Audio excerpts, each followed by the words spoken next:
G'day and welcome to episode 5 of The Other Side interviews on ADH-TV, our Tuesday night interview show that complements our weekly main show, The Other Side Australia, on Friday nights, where we bring you the best summary of classical, liberal and conservative news and commentary from Australia and abroad. My interview tonight is going to focus on the subject of woke ideology, and specifically how it's corrupting our kids and what we as parents, grandparents and citizens can do about it. But first, I think it's important to define what we mean when we use the word woke. It's a word we hear a lot, but sometimes isn't properly understood. Woke is just a slang term for a modern ideology that lots of people subscribe to these days called identity politics. Identity politics is the idea that people are to be identified primarily with their race, gender or sexuality, and that certain groups are oppressed by other certain groups along those lines, and that this injustice must be corrected by government or state intervention and ultimately force. It's a left-wing ideology with a very clear traceable lineage back to Marxism. Marx believed that the working class in capitalist societies was oppressed by the ruling class, and that one day the working class would wake up to this fact and rise up and there'd be a revolution and a better new world would just instantly emerge. But it didn't happen in most places, especially not capitalist liberal democracies. It turns out Marx was completely wrong, and those countries actually prospered and actually made everyone richer. So the beloved revolution never happened. It did happen in a few places, but they were having revolutions against corrupt monarchies, not liberal democracies. And where the revolutionary governments tried to implement Marxist ideas, like China under Mao and the Soviet Union under Stalin, well, the government just turned on its people in a mad enforcement of political correctness and murdered tens of millions of their own citizens. So this stuff is kind of serious and important, and we can't afford to forget the lessons of the past. So woke is just a slang term meaning Marxist-style identity politics. That's all it is. Some of you may have also heard of critical race theory, which emerged from US law schools, or extreme forms of feminist theory driving the myth of the patriarchy, or modern gender theory. Well, you can kind of lump all these ideas together and make a pretty hearty woke soup. Now, all of this would be perfectly fine and dandy if it wasn't bleeding its way into our culture so strongly.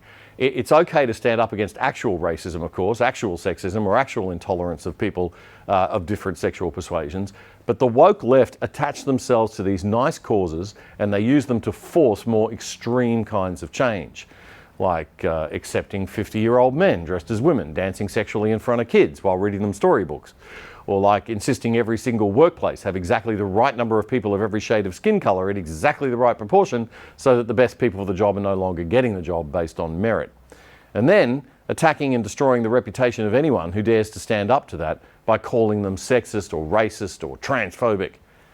And this is where my guest this week comes into the picture. Bethany Mandel is a conservative commentator in the US and the co-author of a newly released best-selling book called Stolen Youth: How Radicals Are Erasing Innocence and Indoctrinating a Generation. As well as the book, she's written widely for publications as varied as the New York Times and the New York Post and The Spectator.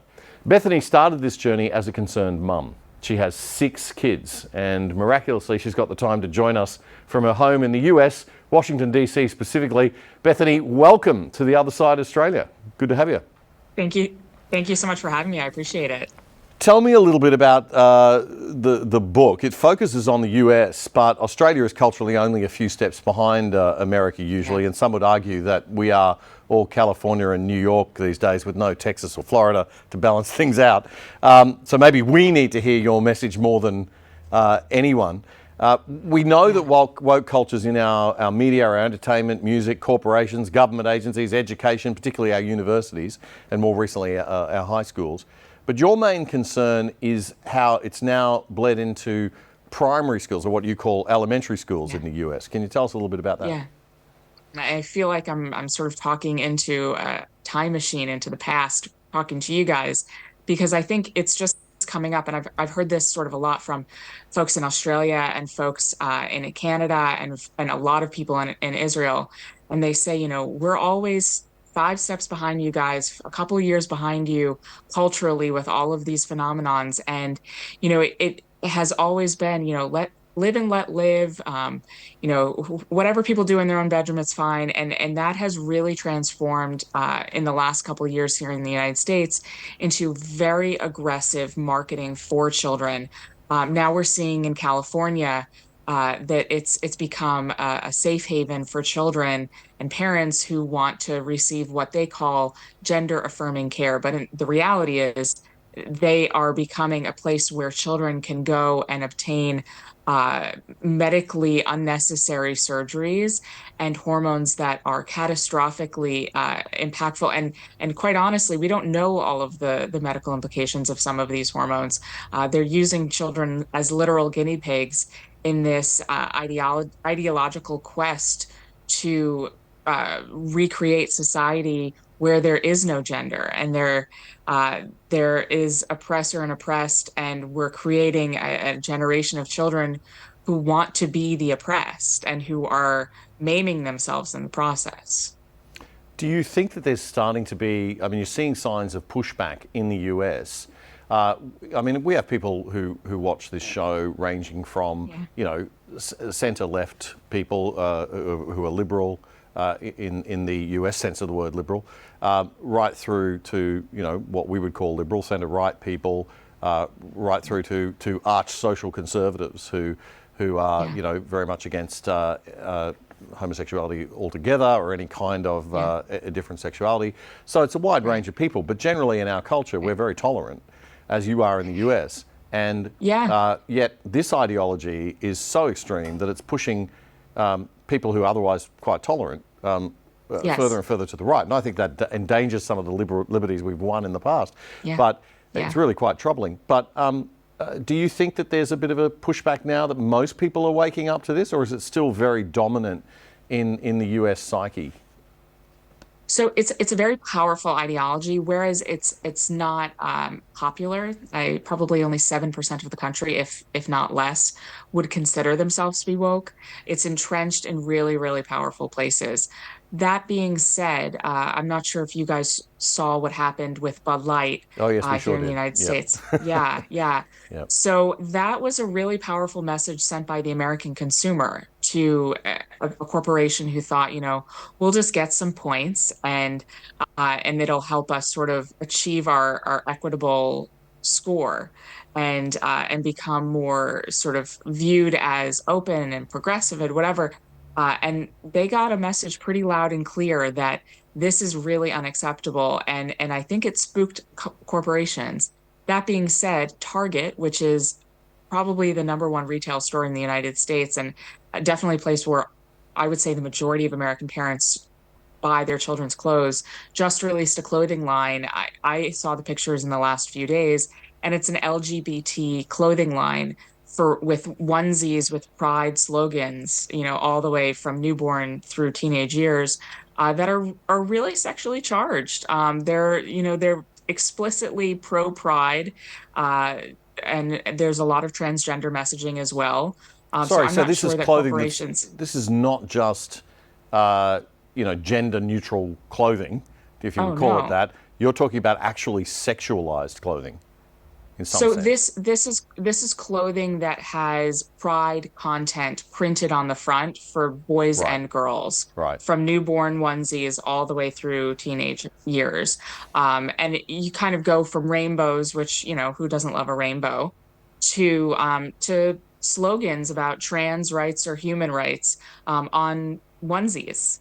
So this is really pretty charged political content that's being marketed towards children in the biggest store in the United States where parents buy their kids' clothing. And so, Target got into deep water a number of years ago because they announced that they were going to introduce gender neutral bathrooms, and a lot of people pushed back and said, I'm not comfortable with that. I'm not comfortable with my 11-year-old daughter being in a bathroom with a grown man. And it really tanked their stock, and it led to a prolonged boycott, from which I don't know if Target has ever totally recovered. So this was a really interesting move on their part to wade back into these culture wars. Uh, but I think that there is some pushback, but it's hard to maintain this level of outrage. And I would like to see outrage thrown towards Target.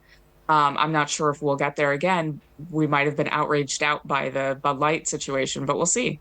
Yeah, it just fascinates me. I mean, viewers of this show sort of know my background is in journalism, but also in public relations and marketing for a very long Yeah. time. And I'm no marketing expert. I worked on the sort of corporate side of PR, but it fascinates. I did see enough of it to sort of understand it, and it does Yeah. fascinate me that in these marketing departments or these marketing, advertising, communications departments in these big corporations, you've got a lot of inner city, well-educated young people who went through university and learned a lot of this ideology, and Hmm. they're not being challenged in Yes. the workplace on Yeah. these ideas because everybody's too scared of being called Yes. transphobic or homophobic Absolutely. or whatever.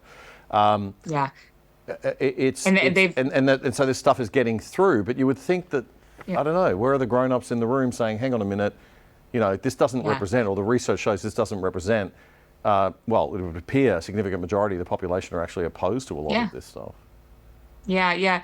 So we heard from the marketing executive that was behind the campaign with Dylan Mulvaney for Bud Light. She did a podcast where she talked about Bud Light's customers with a great deal of contempt. And this is the problem. Not only don't know their customers, but they don't like who they think their customers are. So it's really really fascinating. The Bud We Light. actually played that clip, Bethany, on this show a couple of weeks Oh, good, ago. And good. she, just for the viewers who might not have seen that, she did actually say that it was a jock brand for, Yeah, white frat young, boys. young, Yep. young jocks, and it Yeah, was not something that they had to that wanted to continue, and they had to move the brand away from that and freshen it up for the younger yeah, generation. yeah. Do you buy that line? I Um, mean, does the younger generation? Do you think that they uh, want this stuff, that they're different? No, I don't. I mean, I think that this is the issue with all of these marketing brains.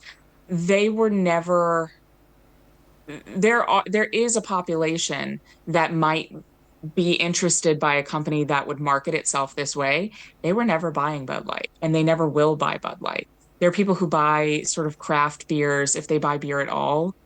So this is a market share that they were never going to gain. It's not a large market share. It was really an inexplicable decision on their part. And what was interesting was the parent company for Bud Light, their stock was reevaluated. I think it was today or yesterday, and the stock company that reevaluated it and pushed it to a hold. And so they said, don't buy shares, don't sell shares. And the reevaluation, they said, it doesn't seem like there are people in these departments who understand the brand and who understand the market share. And this isn't just a one-off problem because it exemplifies that there is a real systematic problem within this company that needs fixing before we can encourage our customers to buy this stock again. It seems to be sweeping so many US corporations and Yeah. Australian corporations as well, that it's almost impossible not to subscribe to the religion of woke and have a career these days inside a major Hmm. corporation. Yeah. Even if you're not No, in it's a absolutely right. contentious area of the business, if you're just a routine person, you've got to, there's an expectation, and this is the issue that I have with it. I consider myself to be a fairly open-minded liberal thinker in relation to some things, and I'm quite happy for people to subscribe to the live and let live. What I have a Hmm. problem with is being told no. Not only must you accept, you must promote. Yes. Right? Not only must you Yeah. accept, you must endorse and be seen to act. It's like what Jordan Peterson would call enforced speech to a certain extent. Yeah. That's something that you Yeah. cover in the book, right? Yeah, absolutely. And the problem for the folks on the other side of the aisle who are trying to promote this ideology is people like you and I. We see it and we're told to call Dylan Mulvaney a girl and use female pronouns for him, and I refuse to. But when you're talking to a 5-year-old, you're able to tell them, you know, really absurd facts and reimagine their understanding of reality and say, a boy can become a girl, and their sort of reaction isn't going to be distrustful. It's not going to be incredulous. They're very trusting.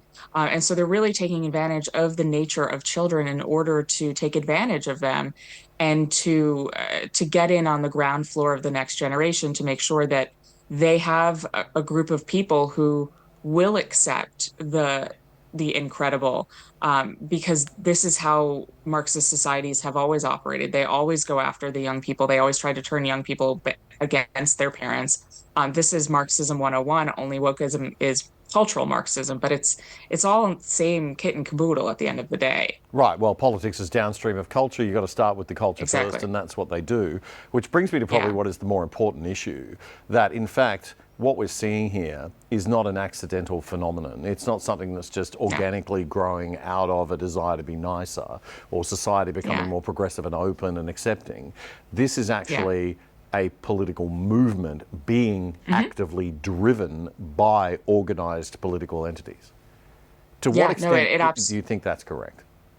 And that we should I think it's I think it's absolutely correct. I mean, it's hard to see it any other way.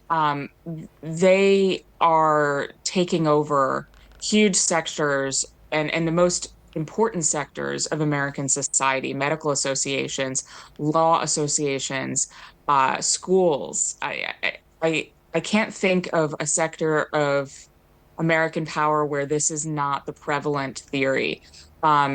It's been really fascinating, disturbing to see how fast this has taken root among sort of the elites, the elite colleges, the elite prep schools, Fortune 500 companies. This is where it's really been inculcated, and it's now starting to spread downwards. And this is, I think, the cultural flashpoint, and where normal Americans are starting to realize this, and they're starting to have, DEI training at their job at a restaurant or at a supermarket or at a small bank. And they're thinking, is this nonsense? This isn't just some like crazy right-wing theory that's on Tucker Carlson. Like, I'm seeing it right in front of my face. And their kids are coming home with worksheets where they're learning about the genderbread. And, you can have you can have a female brain and a male body, and they're watching their children being indoctrinated with all this content, and they're thinking to themselves, oh, this is really pressing on the gas in a really significant way, and I'm not on board with this. So we're not just being paranoid conservatives or paranoid classical liberals. That's what they want. I mean, they're trying to gaslight us and say, "Oh, it's all in your imagination. You're just a bigot." They're playing two different rounds. If you notice it, you're crazy, but also you're a bigot for caring. So they're trying to play both sides of the coin on it. It's very scary and tricky and clever and cunning. Yeah, but not new. I mean, that's what they are. This is the thing, right? It's not new. Yep. This was happening at the turn of the 18th to 19th century, 19th to 20th centuries, right? And then we saw the result of it was authoritarian governments taking over massive countries that were otherwise just like us, and the massacre of their own citizens in the tens of millions just because of wrong think. Yeah, and we're seeing it come after children in a really scary way, and that's why we wrote this book, because we're seeing the power of the state in a lot of these coastal states, Oregon, which is on the West Coast, California, New York. There's a concerted effort on the part of people who support this ideology to pass legislation in state legislatures that will really drastically reduce parent power in the face of all this. And so, you think there's this hypothetical family who have a child who's troubled and mentally ill. They're sort of encouraged by a mental health professional that the source of their unrest is their gender identity. And then they go to school and they have that supported by school administrators. And then they can go to a local clinic like Planned Parenthood, which is known for abortion, but they're also handing out hormones to gender confused teenagers like it's cotton candy. So there are all of these sort of places in American society where normally you would have adults in the room pushing back and saying, this is this goes against your parents' right to know and consent to medical treatment. And they're saying, no, no, no, we know what's best for children, and it's not necessarily what parents think or want, and they're hiding it from parents. And that is a terrifying overstep from the state in the places that they have more power, like in schools, but also in just the the in the sort of their willingness to ignore other parties like mental health professionals, like Planned Parenthood, overstepping their bounds and not requiring parental consent. When you send your kid to school, you have to sign a waiver to give them aspirin, but now you don't have to sign a waiver to give them powerful, potentially uh, hormones that are potentially going to render them infertile, that you don't need parental consent for. It's a really turnover mix up world that we're living in, and it's increasingly really scary as a parent. I'm sure. Well, even doing it to children that are consenting and the parents are consenting. I don't know how medical professionals can justify that. I mean, I think the gender theory suggests that it's better to go through the transition, at a pre-puberty level because the hormones, everything. They have a medical reason for all of that. But it seems as though we've gone from, I think the incidence of transgenderism was about correct me if I'm wrong, but a 0.07% of the population. And it's now suddenly, and we can't tell, again, you say, oh, well, it looks like it's become a fad and everybody's now coming out. But then the advocates will say, well, no, they're coming out now because they can and because the stigma has gone. And so it becomes this, it really does come down to an ideological debate. But in the old days, we used to say, okay, we can disagree, but leave the kids out of it, right? Leave the children out of it. Children are different, and particularly around matters of sexuality. And you can't just say this is a conversation about gender identity, because it does incorporate, gender identity does incorporate sexuality, and there are certainly great dimensions to this argument and debate that do involve sexuality and the sexualization, as we're seeing with the story time, drag queen story hour stuff. Which we have here, by the way, government funded as well. But I mean, that is terrifying to me that but people will say you're just being accepting, you're just being open. That's all. It's just teaching kids that there are different people in the world, different types of people, and that they should accept all different types of people. But there is a point where you've got to say you're also implanting ideas. Right? It's not just an objective, well, that person's, it's like you should consider your gender now, right? What gender are you? You should be having that thought. And I sympathize deeply with people who have gender dysphoria. Even, gay friends of mine went through tough times when they were kids because they, had to struggle with their same-sex attraction to a certain extent, and they, necessarily struggle with it, but they had to deal with those issues. And absolutely. It's tough, right? And so you've got kids at primary school kids and teenagers who are going through all those changes, and you're dumping all this stuff on them at the same time. It starts to be the line between acceptance and tolerance and what actually might be promotion, and even, to use the more serious word, grooming. It starts to get very blurry. Yeah, no, it really does. I mean, when you look at sort of, I spoke to a lot of parents who their children underwent this grooming, honestly, and they anecdotally noticed, and I spoke to so many parents who noted this independent of each other, that it was a social contagion. They would have a health class where they would learn, gender is a social construct. You can, if you're feeling uncomfortable, perhaps it's because you have a different gender ideology or different gender identity. And all of these kids who were, prepubescent, early pubescent, all of them were uncomfortable with their body because of course they were. And lo and behold, after this health class where it was introduced, all the kids in the class, or like 80% of the kids in the class, suddenly identified as non-binary or transgender. And what's really interesting, you were talking a little bit earlier about sort of liberals and more conservatives, and sort of how there is a surprising amount of overlap on these issues. One of the most powerful things that I've heard recently was a podcast series done by the Free Press called the Witch Trials of J.K. Rowling. And the host was is a fascinating character in herself, Megan Phelps Roper. She was part of a cult and she grew up in a cult and she escaped it. And she talked to J.K. Rowling, who is a like blue and blue feminist. Like you could not get more left leaning than her.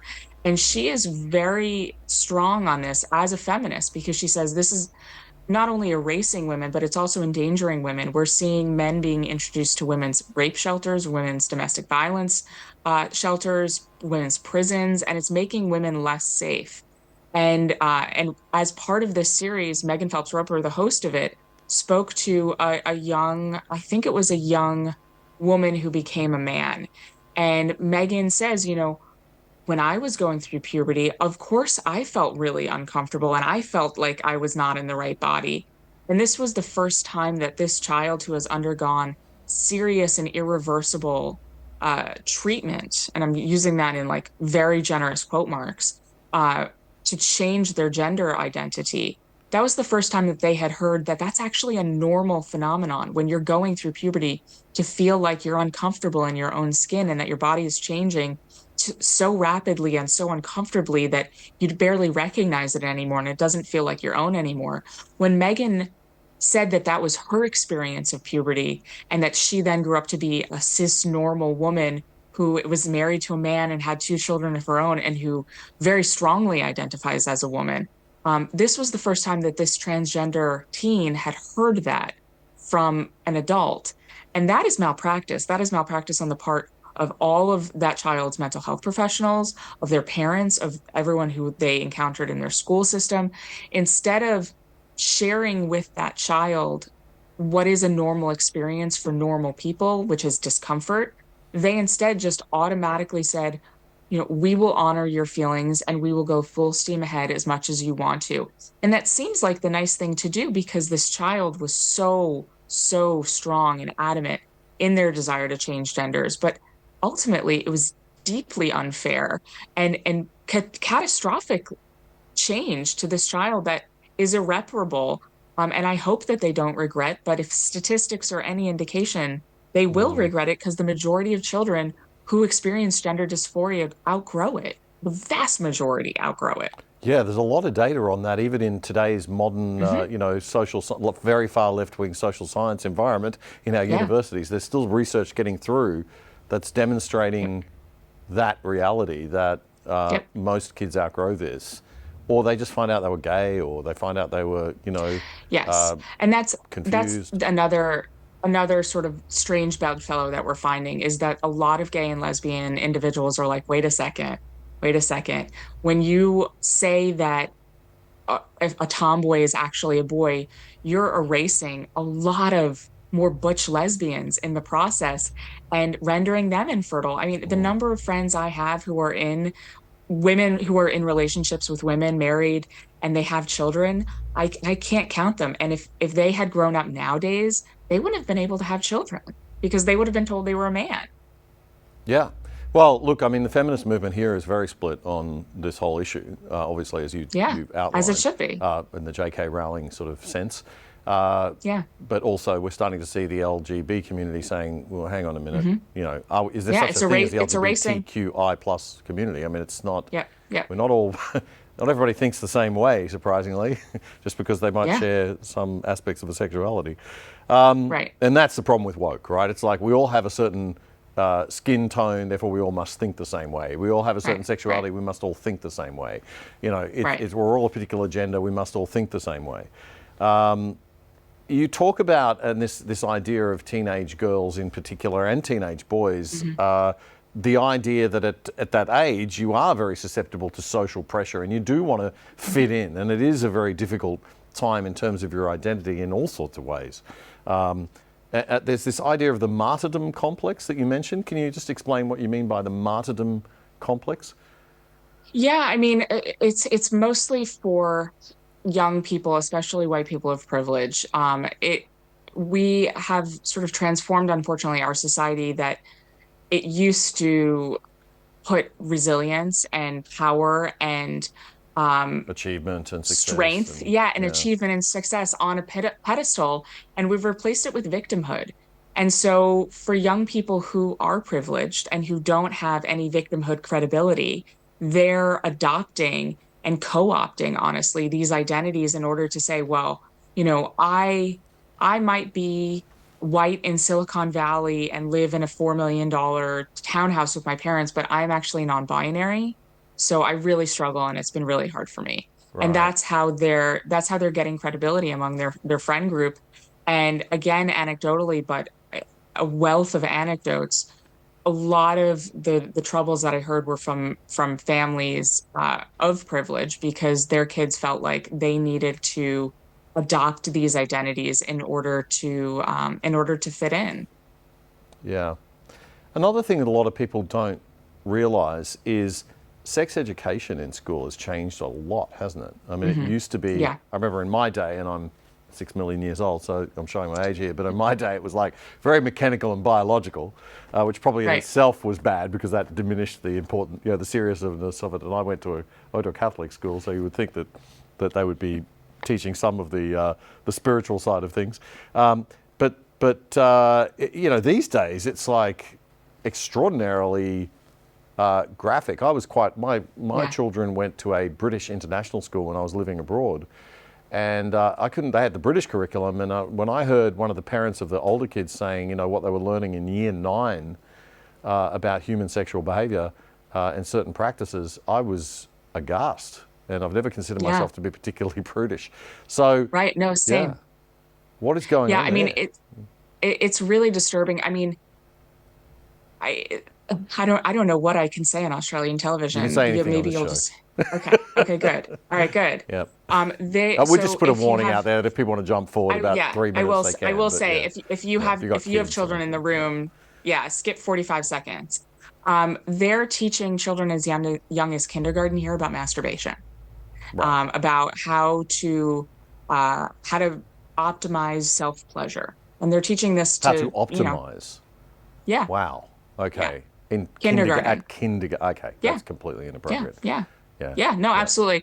I I mean, mean, but teaching it's a the teenager about logical, it is fine, or about it in general. I don't know about optimizing it, but yeah, that's yeah. one thing. I mean, But it's children at the that age, yeah, it's the logical conclusion of this ideology. If a child can decide their sexual identity and their gender identity, why can't they enjoy it? Why can't they experience the whole breadth of human sexuality at that age if they're able to change and decide their sexual and gender identity? well, Um, okay. and it's, you So know, it's the one thing leads to another type. yeah, yeah, it's a very slippery slope. And I think it ends up with the normalization of pedophilia and how the left is messaging it. They're putting it into euphemisms, which is what they do. They're deeming it minor attracted persons. That's a pedophile, and it's just Sorry, what is that? kind of sexuality. Minor Attracted attracted. persons. Okay, so that's a normalization right there, Yeah. or Yeah. attempts And so to. Yeah. we're seeing that in academia a great deal. And, what happens in American academia eventually trickles down. That was how, transgender ideology and gender theory began, was in American academia, by absolute nut jobs, to be totally frank. And it eventually becomes normalized and trickles down. And we're going to see that. There's no doubt about it because there are no rails left.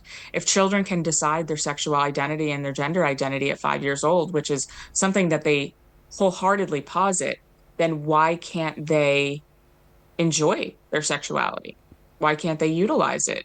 Right. If age is but a number and they're they don't have to be of a certain age to consent to any number of these medical procedures, why do they have to be of an age to consent to sexual encounters? Right. Right. Yeah. So you see where this is what you're pushing back against, right? It's this. Yeah. Yeah. Yeah. I mean, this this is the logical conclusion. And I mean, it's happening in American academia already. The term already exists, minor attracted persons. Amazing. I mean, you might even ask in the internet age whether we need sex education coming out of schools. I mean, it could be easily No, left I to the mean, parents, right? in the internet age, I don't think that you don't want the internet teaching your children sexual education, but No. I, there is a very important question that needs to be answered. What is the role of a school? What are they supposed to be learning? What is up to a school to teach children? And where is the line? Where's the guardrail? And what is up to the parent to teach? And increasingly, schools have adopted the perspective that it is their job to raise children and to teach them everything they need to know because who knows what might happen at home. It's their responsibility in a school to make sure that kids are adequately educated and they determine what adequate is. So in Australia, we've seen an attempt to nationalise the curriculum, right? So taking it, because it's traditionally a state responsibility here, Okay. but the national government wants to adopt a national curriculum. It's had relative success in different states, but we also see just the private schools. Our system is very much either state or private schools, so public or private, but the private schools are tending to drift towards the similar ideology of whereas they traditionally were more conservative because they might be church-based or religious-based schools, some of them. But there's a lot of pressure on private schools as well to conform.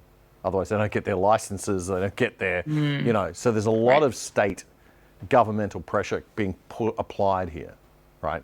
And this is where you do seed culture in, obviously, media, but also very much in education. And if kids are not getting all sides of a story, you can turn up for an economics class and they just teach you Keynesian theory and maybe Marxism, and they leave out Milton Friedman and the Chicago school or the Austrian school, then you're not getting a rounded picture. And it's a similar situation with this, right?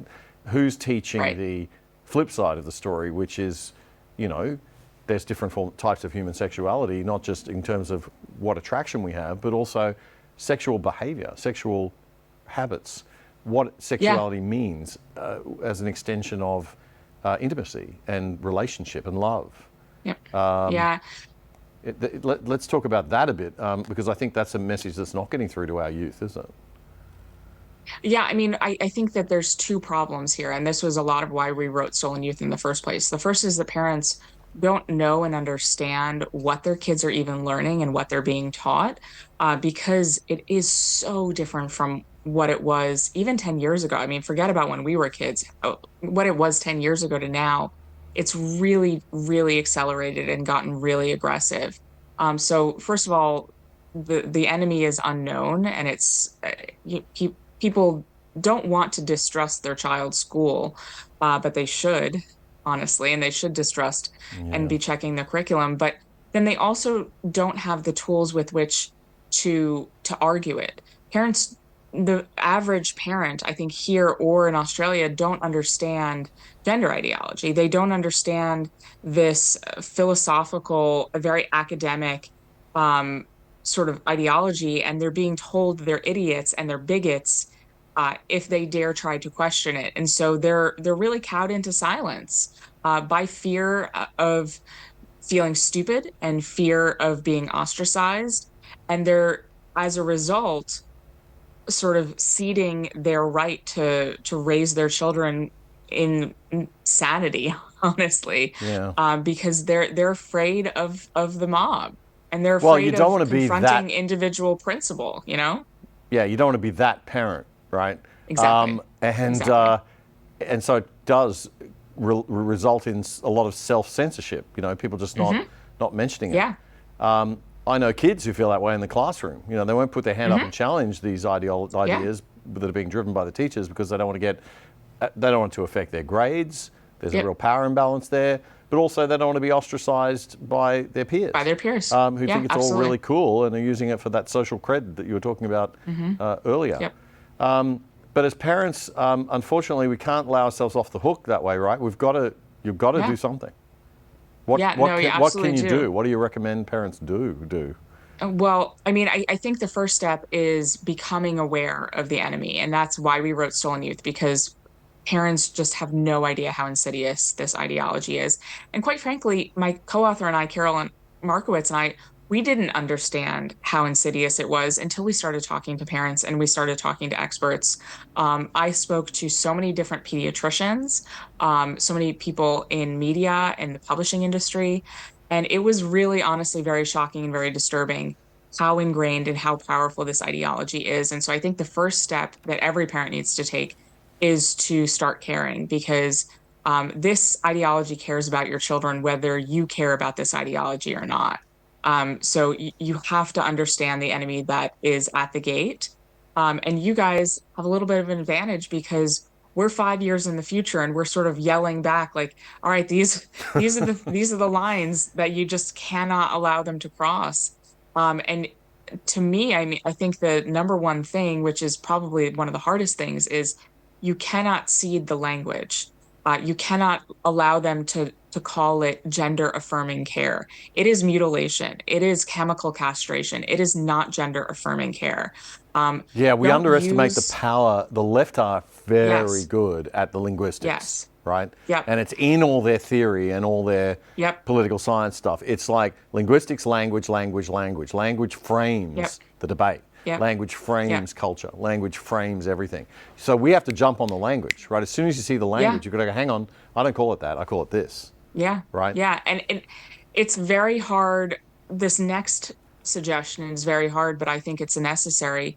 Don't seed the language on the pronouns. Dylan Mulvaney is a man. Call him a he. Do not use the he, she pronouns. Our media, even a lot of conservative media, will use the preferred pronouns, and do not let them alter reality in this way. The famous expression from Ben Shapiro, the head of the Daily Wire, who published our book, facts don't care about your feelings. Yeah. Keep that in your heart. Like, jot that down in the front page of your weekly planner. Facts don't care about your feelings. The fact is Dylan Mulvaney is a man. The science is on your side, anywhere from anatomy to biology to you name it. If Dylan Mulvaney, God forbid, dies tomorrow and we dig up his bones and his skeleton in 100 years, we'll be able to identify him as a man, and it doesn't matter how he felt. The reality is Dylan Mulvaney is a man, and so I Well, would Dylan Mulvaney's really idea encourage. of womanhood has also come under a little bit of criticism from feminists Yeah, as well. I mean, the yes, idea that yes, it's womanhood so means insulting. carrying on like a 12-year-old girl, you must find that a bit Yeah, offensive as a woman. I find it offensive, but I also find it disturbing. This is a sexual fetish. It's not just a sexual ideology, it's a sexual fetish. And this is a man who um, finds pleasure in rolling around pretending to be a prepubescent girl. That should set off some real danger signs and flags and flares and warnings. And, we're called bigots for saying that, but there's a lot of really disturbing elements in this ideology. And people need to call that out because this fetishization of prepubescent womanhood is dangerous for young girls. And we Yeah, need to say that. yeah, yeah. There are a lot of people who I think are having their goodwill abused here. Like a lot of people Yes. who don't realise that by, they think they're doing the right thing, they think they're being tolerant, they think they're saying the right Yes. things and being respectful and everything and being inclusive. But in actual fact, what underlies some of this, for some, not obviously Yep. not for everybody, but for some, is pretty dark stuff. Yep. And we need to bring our awareness to that. Yeah. And we do need to stand up and go to the schools and say, listen, we're drawing a line here. This is enough. Yep. Organise a small group or something if you feel, Yep. not comfortable doing it yourself.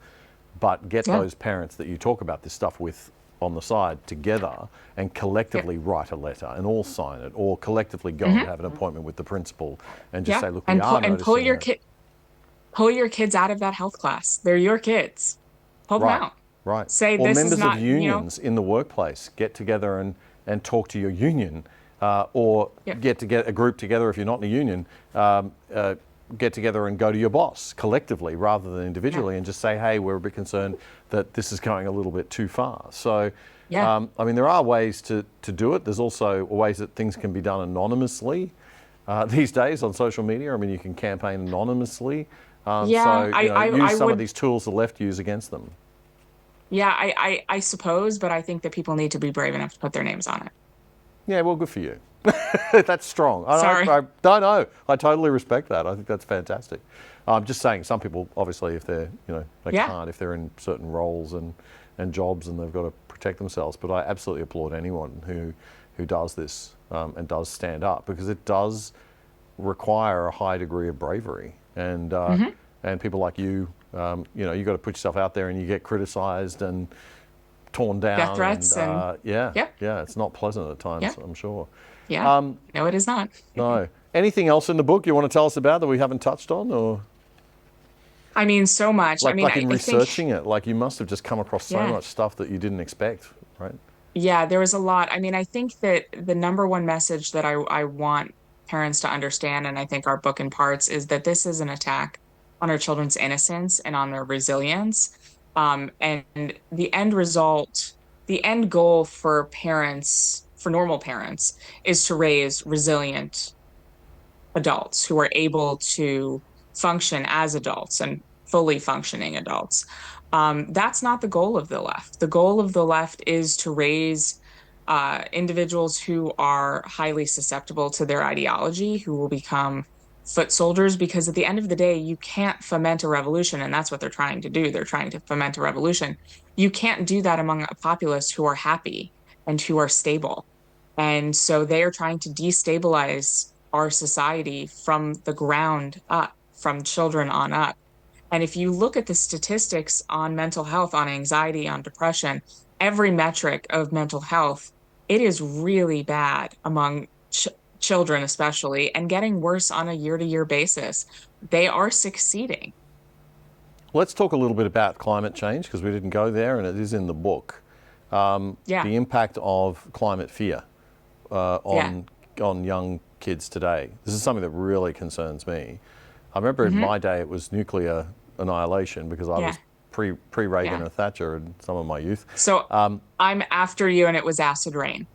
Right. And Okay. the ozone Right. layer. The So in ozone that layer case, is is it just also. something that's always there that we don't need to really be Yes. too concerned? But this one seems I to be mean, pretty bad, like the way that they're selling it hard, right? right. I mean, so we never know. Like nuclear annihilation could have happened, and climate change, I don't really have a strong opinion on climate change. Is it real? Is it not real? The severity of it, who knows? But coming at it from the perspective of a parent, it's not our kids' job to worry about climate change, Right. and it's not their job to stay up at night being scared about it. Right. And that's the goal of the left, is to make our children into foot soldiers in these climate wars.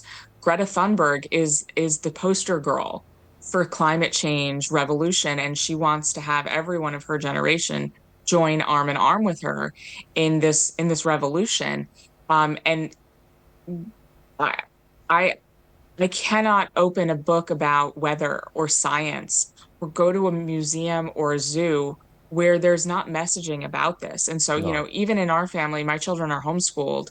We still have to really be careful to shield our children from documentaries, you name it, that will not tell our children that the world will not exist by the time they're adults. First of all, I don't believe that's the case, but they want our children to believe that's the case. They want to scare them senseless in order to make them into foot soldiers.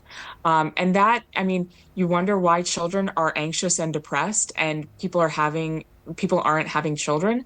It's because you keep on telling them that the world is going to end. Yeah, it's not a great message for inspiring a nation or a people or anything, really. No. Instead of saying, hey, we've got some issues, we might be able to sort them out. Or we've got Right. some probabilities that might not occur, but they might, so let's do something about it. But let's stay Right. positive, stay focused, be resilient, think about the ways that we can create solutions and not get too scared about this stuff. I mean, that's a very different message to, Yeah. the world's going to end if you don't go out there and suddenly become a woke lefty. Right. And we understand that it is hyperbolic. And we remember being told that the ozone layer would cease to exist by the time we were adults, and our skin would burn off every time we walked outside. I remember being told that, and I remember also being terrified, by the way. Right. But now I'm a 37-year-old woman, and I can go outside and I'm just fine. My skin doesn't burn off when it rains, my skin doesn't burn from acid rain. And so I have the luxury of having the experience of knowing that the experts are very often wrong. Children don't know that necessarily. They look to the experts with all trusting hearts, and they're taking advantage of that. And as parents and teachers, we seem to have lost the ability to sort of shield kids from stuff and say, hey, that's not for kids. You know, that's not appropriate for kids to worry about, or we need to keep that. I mean, that was an understood thing in Once Upon a Time. And not just the ability, but the desire. The desire used to be to shield children from unnecessary content. Now it's being marketed towards them. If you pick up a book, a children's book about weather, about animals, I cannot tell you how much editing I do and how much screening I do because I don't want my kids to get this message. It's incredible. Even in this hypothetical world in which everything that they predict will happen, my kids don't need to be terrified at 8 years old about it, or 6 years old. No, that's right. Let them have a childhood. Let them have a childhood. Bethany Mandel, thank you for the work you do. Thank you for taking the time so late at night after putting the 6 kids to bed to talk to us for such a long time. We really appreciate it. Yeah, my pleasure. Love to have you back on the show sometime in the future. I would love that. Thank you so much for having me. So the book is called Stolen Youth, How Radicals Are Erasing Innocence and Indoctrinating a Generation, or just Stolen Youth. Bethany Mandel and Carol Markowitz are the authors, and looks like a book worth getting and having a look at. That's all we've got time for tonight. Thanks so much for joining us on The Other Side Interviews. Don't forget The Other Side Australia, our weekly news summary show, happens every Friday night on ADH TV at 8 p.m. It streams and then available on demand afterwards, as are all of our interviews. And don't forget our motto, don't just like it if you like it, share it. Tell other people, spread the word, because that's the only way that independent media can grow. And we definitely need more independent media in Australia. So thank you very much for your time once again, folks. We'll catch you again Friday night or Tuesday night right here on ADH TV.